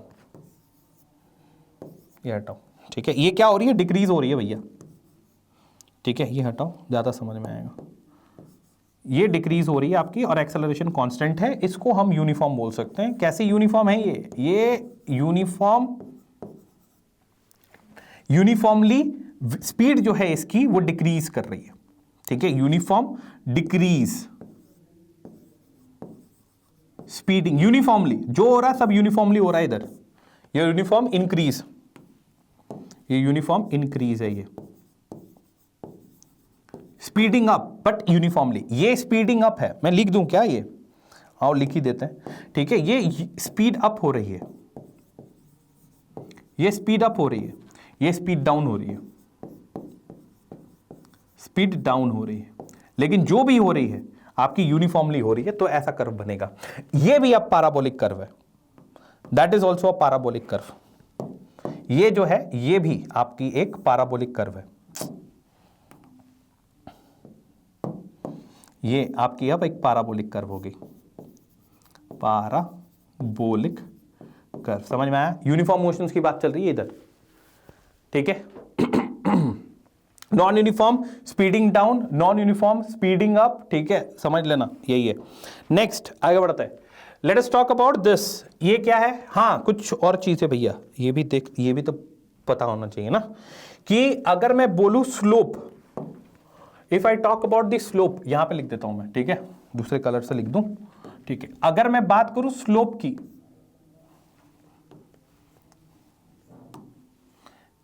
स्लोप किसका स्लोप? डिस्टेंस टाइम ग्राफ का स्लोप आपको स्पीड देता है, एरिया अंडर कर्व कुछ नहीं देता, ठीक है। चलिए, स्लोप ये रही थीटा, इसकी स्लोप, अगर इसकी स्लोप आपको निकालनी, ये तो वेरी करेगी हर जगह, इसकी स्लोप पे एक्सेलरेशन कांस्टेंट रहेगा, इस पे आप निकाल सकते हैं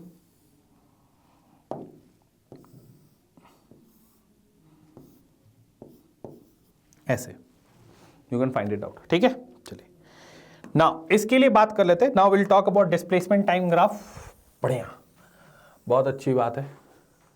एक काम करूं क्या मैं, इसी को कॉपी कर लूं क्या? कि चीजें तो वैसे ही रहेंगी, इसमें सिर्फ एक जगह कहीं पे चेंजेस है, ठीक है, उसको भी देख लेंगे। हाँ, एक जगह चेंजेस है, इसी को कॉपी कर लेता हूं मैं। हाँ, इसको हटाओ, इसको हटाओ और इसको भी हटाओ, एक ही चीज तो खाली चेंजेस है, ठीक है। आओ भैया, यहां पे ये डिस्टेंस ना होके ये डिस्प्लेसमेंट हो जाएगी, सिंपल, ठीक है। क्या है ये?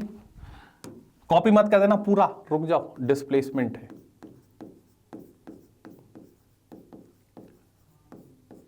डिस्प्लेसमेंट है, सिंपल सी बात है, ठीक है। यहां पे एरो पुट कर लो, ज्यादा सही लगेगा, ठीक है। तो क्या बोलूं मैं, ठीक है, ये एरो पुट कर लो। आओ, डिस्प्लेसमेंट की बात हो रही है, ठीक है। हाँ, सेम रेस्ट पे है, गुड, यूनिफॉर्म है। हाँ, यहां पे स्पीड की जगह now it will B velocity,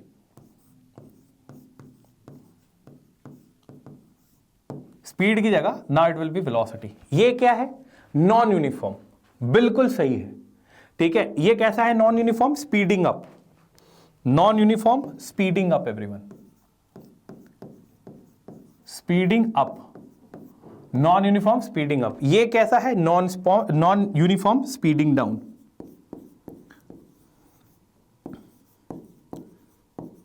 speeding down. ये कैसी है? यूनिफॉर्म इंक्रीजिंग स्पीड, यही है।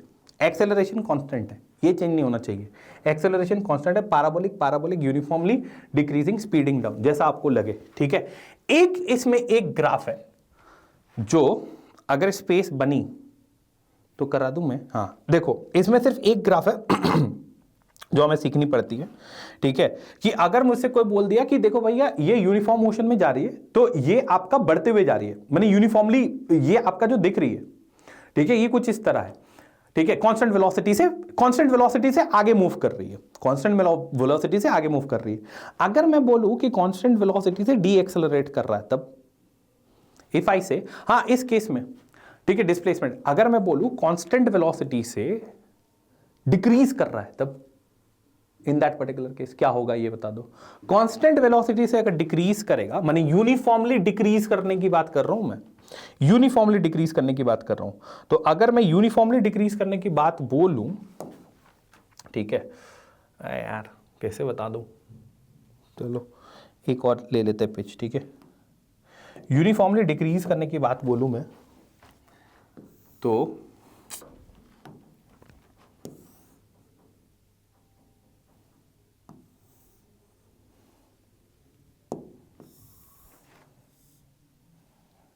यूनिफॉर्मली डिक्रीज, हाँ, यूनिफॉर्मली डिक्रीज की बात करूं तो बड़ा सिंपल सा है, कुछ करना की बात नहीं। यूनिफॉर्मली डिक्रीज हो रही है, वेलोसिटी कांस्टेंट है, डिक्रीज हो रही है पर, ठीक है, velocity is constant but it is decreasing, ये ऐसा है। कलर चेंज कर लो, इट इज डिक्रीजिंग, वो बढ़ रही है थी, ये घट रही है, ये रही। किस तरह का मोशन है ये डिस्प्लेसमेंट है एवरीवन, ये टाइम को शो कर रही है। ये है किस तरह की मोशन? ये आपकी मोशन है यूनिफॉर्म,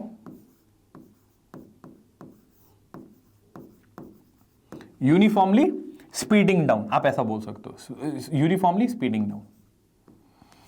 यूनिफॉर्मली स्पीडिंग डाउन तो नहीं बोल सकता मैं इसको, वो तो कर्व हो जाएगी। आप इसको बोल सकते हो यूनिफॉर्मली, हाँ, यूनिफॉर्म ही है, इसमें वेलोसिटी कांस्टेंट है आपकी, बट वो डिक्रीज हो रही है, ठीक है, velocity is constant, velocity is constant या यूनिफॉर्म आप बोल लो, ठीक है, बट कांस्टेंट, कॉन्स्टेंटली डिक्रीजिंग, ठीक है, धीरे धीरे घट रही यूनिफॉर्मली, ठीक है, मतलब v की वैल्यू आपकी यूनिफॉर्मली डिक्रीज हो रही है उस केस में। Fine, I hope it is clear to all, और इतनी बातें आपको समझ में आ गई होंगी पीपल।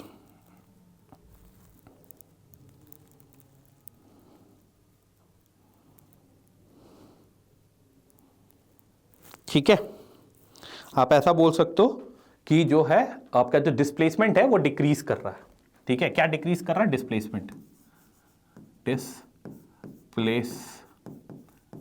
कांस्टेंट वेलोसिटी से डिस्प्लेसमेंट डिक्रीज कर रही है, ठीक है, ये नेगेटिव एंगल बनता है, ये वाली नेगेटिव एंगल बनता है, ये क्या है, कांस्टेंट वेलोसिटी से ये डिस्प्लेसमेंट इंक्रीज हो रही है,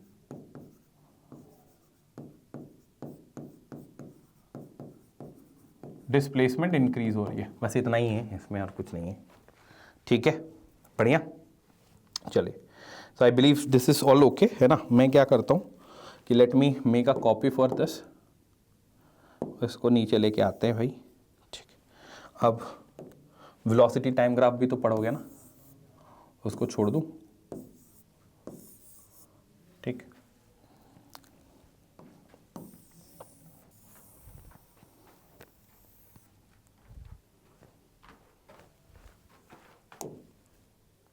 ठीक है, बढ़िया, चला गया।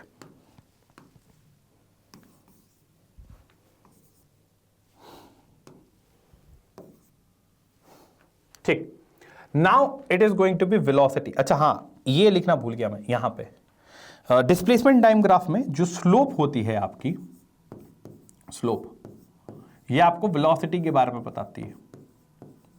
ग्राफ आपको एरिया अंडर ग्राफ कुछ नहीं बोलता, ठीक है। यहां पे हम लोग बात कर लेंगे वेलोसिटी की, here will talk about velocity.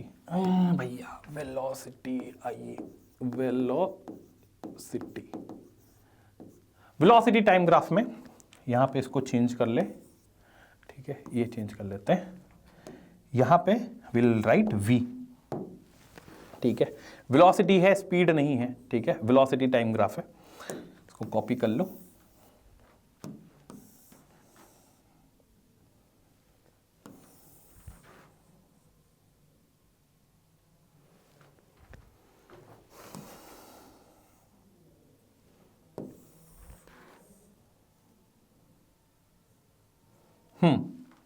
Velocity time graph में if the graph is like this, अगर ये ग्राफ ऐसी है, if the graph is like this, ये क्या बताने की कोशिश कर रहा है, it is saying it is a constant velocity, या यूनिफॉर्म वेलोसिटी बोल सकते हो, ठीक है, इट इज सेइंग कांस्टेंट और यूनिफॉर्म वेलोसिटी।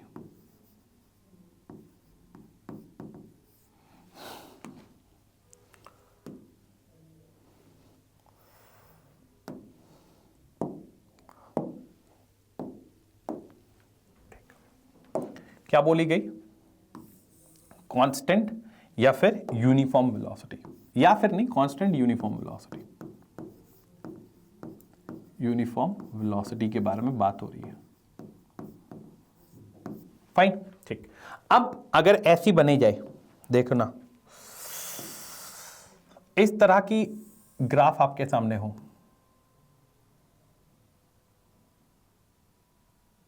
अगर इस तरह के ग्राफ आपके सामने बढ़ा जाए, ठीक है, ये क्या बोलने की कोशिश कर रही है कि भाई सुनो, ये बताने की कोशिश कर रही है कि जो एक्सेलरेशन है आपकी वो कांस्टेंट है, या फिर ऐसा क्यों लिखूं मैं, ए को वैल्यू लिख देता हूं, ठीक है, ये एक्सेलरेशन जो है वो आपकी कांस्टेंट है,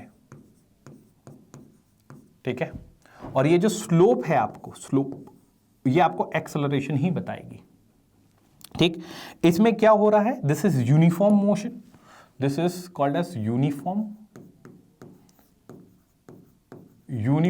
मोशन हो रही है। किस तरह की यूनिफॉर्म मोशन हो रही है कि इसमें वेलोसिटी यूनिफॉर्मली इंक्रीज कर रही है। क्या इंक्रीज कर रही है? यूनिफॉर्मली इंक्रीज कर रही है वेलोसिटी। और मैंने आपको बता रखा है कि अगर वेलोसिटी यूनिफॉर्मली इंक्रीज करे या डिक्रीज करे, दोनों के केसेस में एक्सेलरेशन कांस्टेंट होती है। ये रही कांस्टेंट एक्सेलरेशन। ठीक, अब देखो यार, मैं फिर से यही ग्राफ और फिर से बनाना पड़े कि नॉन यूनिफॉर्म ग्राफ होगी तो एक्सेलरेशन कांस्टेंट नहीं होगा, उसको पैराबोलिक ग्राफ नहीं बोल सकते। तो नॉन यूनिफॉर्म मोशन की जितनी की ग्राफ आपके पास होंगी वेलोसिटी से रिलेटेड, ठीक है, उसमें एक्सेलरेशन कांस्टेंट नहीं है, उसमें इंक्रीजिंग और डिक्रीजिंग आप लिख सकते हो, there is no problem in that. ठीक है, तो अगर आप बोलोगे तो means I can make this thing, मतलब लेकिन ये अंडरस्टैंडेबल है अब। ठीक है, ज्यादा कुछ है नहीं इसमें, इट इज प्रीटी अंडरस्टैंडेबल कि ऐसे ही होगा अब। ठीक है, it is pretty understandable. Now will talk about relative motion. हम लोग आप रिलेटिव मोशंस के बारे में थोड़ा सा बात कर लेते हैं। रिलेटिव मोशन बहुत सिंपल सी बात है, कुछ नहीं करना, कौन किसको कहां से देख रहा है वो इंपॉर्टेंट है, बस यही, इसमें यही बोला जाता है। ठीक है, कि कौन किसको कहां से देख रहा है। जैसे मान लेते हैं कि मेरे पास एक बॉडी ए है, ठीक है, और मेरे पास एक बॉडी बी है।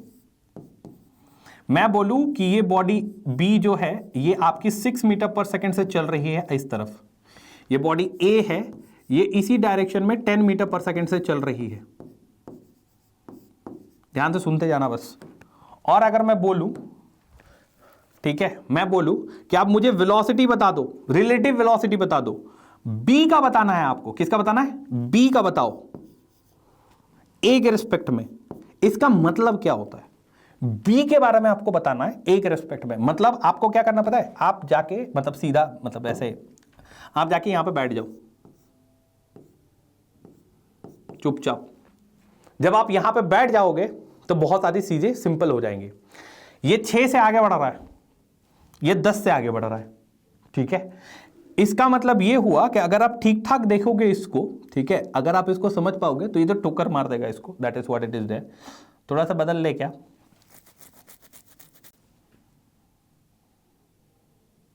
नहीं बदलेंगे क्यों, ऐसे रहने देते। ठीक है, देखो अगर ऐसा है सो ये बहुत जल्दी पहुंच जाएगा इसके पास। ठीक है, अगर आप इसको देखोगे तो ये मतलब आप हो, ये इसके रिस्पेक्ट में ये बहुत धीरे चलता हुआ दिखेगा।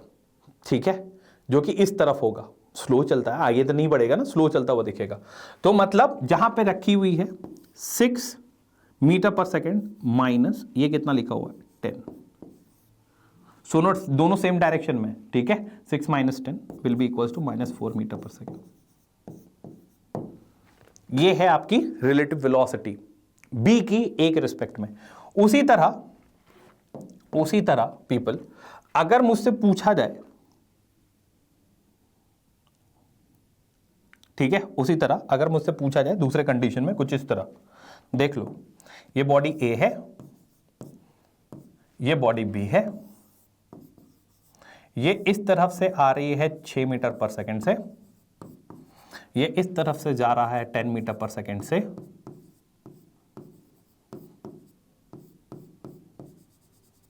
ठीक है, 6 मीटर पर सेकंड से ये कोलाइड कर जाएगी, फिर आप लोग इसको ई में पढ़ोगे कोलिजन में। ठीक है, जो भी है, अभी फिलहाल ये ऐसी है। तो आपको अगर लिखना है relative velocity of B with respect to A, तो अगर देखोगे तो ये भी 6 से आ रही है, ये भी 10 से आ रही है, तो दोनों एक दूसरे की तरफ बहुत तेज आएंगे, बहुत जल्दी आएंगे। आपको बस यहां पर बैठ जाना है चुपचाप जाके, ये बैठ जाओ, बैठ गए आप। ठीक है, आपको दिखेगा बहुत जल्दी आ रहा है, क्योंकि ये 10 से भी आगे बढ़ रहा है, 6 से भी इधर आ रहा है, तो बहुत जल्दी आ रहे हो। ठीक है, तो अगर देखोगे तो डायरेक्शन में ये इस तरफ है -6, ये आगे जा रही है। ठीक है, ये आगे जा रही है, दैट इज -10। आंसर कितना होगा? -16 मीटर पर सेकेंड। ठीक है, I hope it is clear to you all people, और इतना आपको समझ में आ गया होगा। ठीक है, प्लीज बता देना इतना समझ में आ गया है तो। ठीक है, I hope it is clear to you, इतना आपको समझ में आ गया होगा। इसी का उल्टा अगर आपको लिखना है तो बस बैठ जाओ, इधर लिख डालो। ठीक है, हाँ एक ट्रिक बताता हूं, ध्यान से सुनना, ये आपको मेंस और नीट में काम आएगी। ठीक है, कि ऐसे हम लोग याद कर लेते हैं कि अगर सेम डायरेक्शन में जा रहा है तो माइनस कर दो, अपोजिट डायरेक्शन में जा रहा है तो प्लस कर दो, लेकिन वो डायरेक्शन में चेंजेस आ जाता है, माइनस माइनस में ये कंफ्यूजन होती है। ठीक है, मैं आपको एक चीज बता रहा हूं, ध्यान से सुनना। भूल गया मैं। चलो ठीक, कोई नहीं, जब याद आएगी तब बता दूंगा। ठीक, ये सारी चीजें हैं, this is what it is there. बढ़िया, ठीक, this is all about the relative motions everyone, है ना। इसको हाँ, याद आ गई मेरे को। क्या था कि अगर मान लेते हैं कि ये सिचुएशन है 10-6, ठीक, और मुझे बोला जाए कि आप मुझे वेलोसिटी b बताओ a के रिस्पेक्ट में, मतलब a पे बैठना है आपको, तो याद रखना कि जिसको देख रहे हैं वो पहले लिखना है डायरेक्शन के साथ, दोनों आगे जा रहे हैं इसीलिए दोनों में पॉजिटिव है, ठीक है, डायरेक्शन के साथ जिसको देख रहे हैं, और उसके उल्टा जिसको अब जिस पे बैठे उसको माइनस कर देना, सिंपल। यहां पे आपको लिखना VA, relative velocity of B with respect to A, जहां बैठे हैं जिसको देख रहे हैं उसके डायरेक्शन के हिसाब से उसका सिंबल माइनस, खत्म, बस यही देखना है, ठीक है। चलिए, I hope it is clear to all and I believe इतना आप लोग को समझ में आ गया होगा कि जो भी सारी चीजें थी, ठीक है people, this will be the end of the session, ठीक। और कुछ क्वेश्चंस मैंने लिख के लाए थे, ठीक है, वो आपके लिए होमवर्क में आप लोग कर लेना, ठीक। चलो, this is all for the day, thank you everyone, bye, see you all, ठीक। और आई बिलीव आप लोगों को जो थ्योरी पार्ट है वो समझ में आ गई होगी, ठीक, जो थ्योरी पार्ट है वो समझ में आ गई होगी। Thank you everyone, see you all, bye, take care.